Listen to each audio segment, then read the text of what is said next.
Другой вот из этого хадиса, братья, это то, что поднятие рук во время дуа – это из причин принятия Аллахом Субхану ва Тааля мольбы. Мы сказали с вами, что поднятие рук может быть разных видов. Мы говорили с вами об этом на прошлом занятии. Обычный вид, как обычно делал пророк алейхиссалату вассалам, это поднятие рук, когда руки сомкнуты, хорошо, то есть соединены друг с другом, на уровне груди. Как будто человек просит еду. Как кто-то обращается к кому-то, просит еду, хорошо. Так вот человек поднимает руки, прося Аллаха Субхану ва Тааля. Это если обычная дуа. А если это дуа при каком-то потрясении, когда крайняя какая-то нужда у человека, то тогда пророк алейхиссалату вассалам поднимал руки высоко. Высоко, так что видели подмышки, белизну подмышек его сказано. Что и так высоко поднимал. Некоторые ученые говорят, что передано, что к небу обращалась тыльная поверхность кисти его, кисти и рук. Говорят, что может быть это от того, что он так высоко поднимал настолько, что уже казалось людям, что как будто он обратил к небу что тыльную поверхность своих рук. Так объясняют некоторые ученые этот момент. Вопрос, который часто задают, а всегда ли нужно поднимать руки во время дуа? Мы скажем с вами, что поднятие рук можно разделить на 3 группы. Хорошо? То есть 3 части. Первое.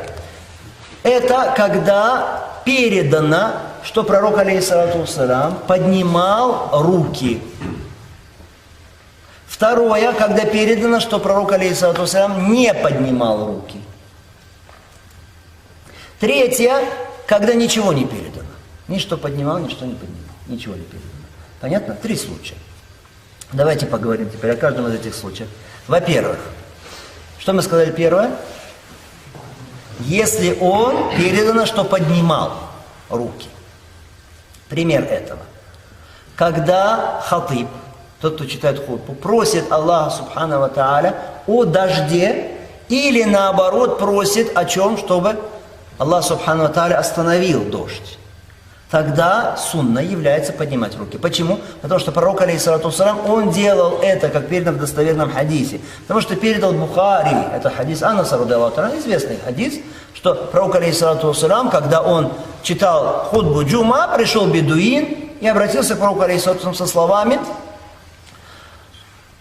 что погибают урожаи и так далее, погибает имущество и так далее. Попросил пророка, алейхиссалату вассалам, чтобы он обратился к Аллаху с дуа. И пророк, алейхиссалату вассалам, поднял руки. Итак, мы скажем, если это истиска, что такое истиска? Просьба о дожде. Во время хутбы, хорошо, или во время выхода для того, чтобы совершать намаз истиска, тогда что делается? Дуа, тогда поднимаются руки. Пророк, алейхиссалату вассалам, поднимал руки. И еще когда? Если есть кунуту навазиль. Что такое кунуту навазиль? Кунут, когда случаются какие-то бедствия, и имам читает кунут. В таком случае что? Тоже поднимаются руки, как это передано в сунне. Или, как пророк алейхиссалату вассалам поднимал руки, когда совершал са'и. Когда он поднимался на Сафа, холм, поднимался на холм Марва, поднимал руки пророк алейхиссалату вассалам. Тоже передано в сунне. Или в день Арафа поднимал пророк алейхиссалату вассалам во время дуа. Итак, здесь хукм какой? Там, где пророк, алейхиссалату вассалам, поднимал руки во время дуа, мы тоже поднимаем там руки. Хорошо? Где передано, там мы тоже поднимаем руки. Второй вид, это те моменты, когда есть сообщение, что наоборот пророк, алейхиссалату вассалам, не поднимал руки. Хорошо? То есть есть сообщение, что пророк, алейхиссалату вассалам, не поднимал руки. Пример этого – пятничная хутба. Если имам во время пятничной хутбы начнет делать дуа, поднимая руки, что мы скажем ему? Передано, что пророк, алейхиссалату вассалам, этого не делал. То же самое касается ма'мумов. Все, которые сидят и слушают хутбу имама, они тоже не поднимают руки. Хорошо? Исключением является только, мы сказали, что? Истиска. Просьба о дожде на основании хадиса Анаса, который мы привели до этого. Если имам поднимает руки и начинает просить, что о каких-то нуждах, например, во время хутбы джума, или просит, например, помощь для тех, кто усердствует на пути Аллаха Субхану ва Тааля, поднимает руки, и ма'мумы тоже поднимают, что мы скажем? Это неправильно. Почему? Потому что передано, что пророк, алейхиссалату вассалам, не делал этого. Более того, Более того, когда один человек, как это передано в Сахихе Муслима, когда один человек, а именно Бишр бн Марван, поднял руки во время хутбы джумуа, хорошо, Умар ибн Руэйба высказал ему порицания. Он сказал, что?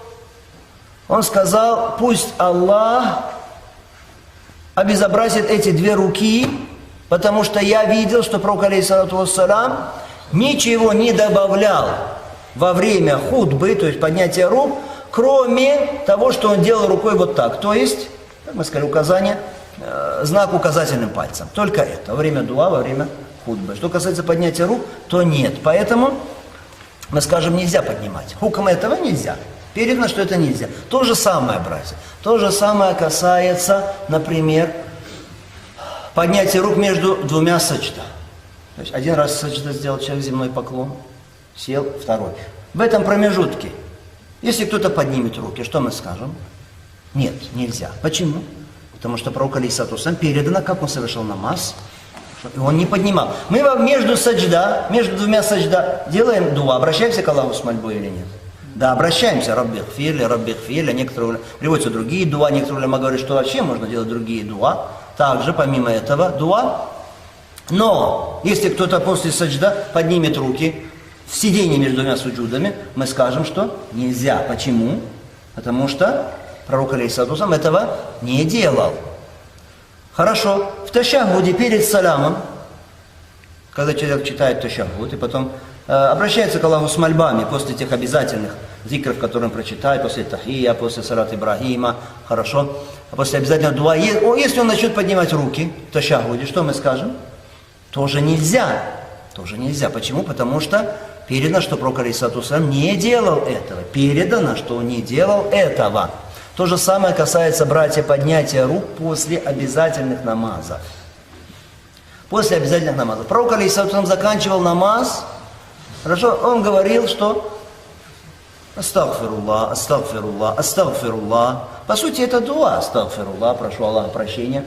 Хорошо. Говорил Аллахумма анта ссалам, минка ссалам, табарак я зал джалали вал икрам. Произносил другие зикры, но не передано, чтобы он поднимал руки. Почему? Если бы он поднимал руки, хорошо, а это каждый обязательный намаз. Если бы он поднимал руки, то, конечно, это было бы передано. Почему? Потому что это не что-то, что происходит один раз или два раза. Это 5 раз в день. Поэтому было бы передано, если пророк, алейхиссалату вассалам, поднимал.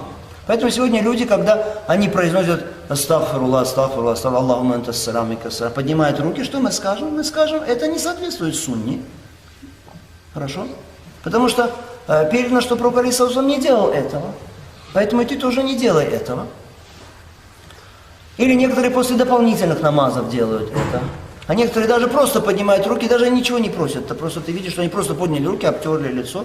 И видно, что они даже ничего не сказали. Просто так вот они думают, что нужно после саляма сделать вот так и вот так. Хорошо? Это передано, что пророк, алейхиссалату вассалам, этого не делал. И сподвижники этого не делали. Другое дело, если человек произнесет зикры, которые переданы от пророка, алейхиссалату вассалам, после обязательного намаза. И иногда, если у него есть нужда, обратиться к Аллаху субхану ва тааля. Тогда да, тогда это в шариате допустимо. Вопрос лишь, о чем здесь уже, после этих зикров, постоянно делать тоже нет. Почему? Потому что, если бы это было постоянно, то это бы тоже было передано от пророка, алейхиссалату вассалам. Понятно?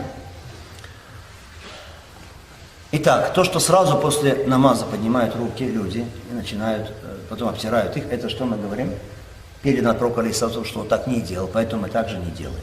Если после зикров человек иногда поднимает руки, хорошо, и просит Аллаха субхану ва тааля о чем-то, мы говорим, иногда это можно, но постоянство этого, это уже требует что? Доказательств. Постоянно требует доказательств. Постоянство это так наиболее правильное мнение в этом вопросе, иншаллаху тааля. И третья группа, мы сказали, это такие дуа, где что? Не передано, что пророк, алейхиссалату вассалам, поднимал, и не передано, что не поднимал. Хорошо, ничего нет по этому поводу. Это человек, когда обращается с нуждами к Аллаху субхану ва тааля, в любой момент он что? Поднимает руки. Это из причин, по которым Аллах отвечает на дуа человека. Если ты хочешь просто обратиться к Аллаху субхану ва тааля, подними руки. Из причин, по которым способствующих принятию твоего дуа.